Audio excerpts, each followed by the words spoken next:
IPL 2024 विजयरू season आरंभ कला Punjab Kings. प्रत्यावर्तन Rishabh हाथ में लागिला पराजय। चंडीगढ़ महाराजा जादविंद्र सिंह स्टेडियम रे खेला जाउथिबा आईपीएल 2024 द्वितीय मैच रे विजयी होईची Punjab Kings. Punjab Kings अधिनायक Shikhar Dhawan toss जीति दिल्ली कैपिटल्स को प्रथमे बैटिंग करने को आमंत्रण करथिले। आरंभरू दिल्लीर दुई ओपनर डेविन वार्नर एवं मिचेल मार्श भल आरंभ करथिले।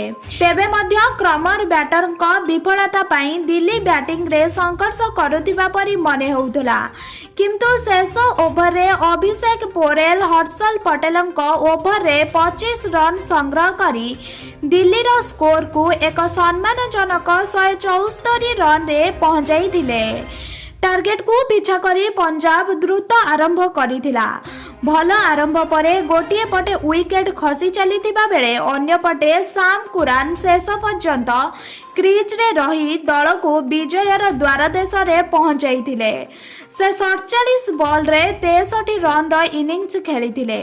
एही समय रे खलील अहमद 19तम ओभर रे क्रमागत 2 विकेट नै मैच को रोमांचकर करिथिले। 21 बॉल रे लियाम लिविंगस्टोनक इनिंग्स जोगु पंजाब किंग्स शेष रे 4 विकेट हाथ रे थाई मैच जीतिथिला। एहीपरि दमदार खबर गुड़िक देखिबा पई आम चैनल टी को सब्सक्राइब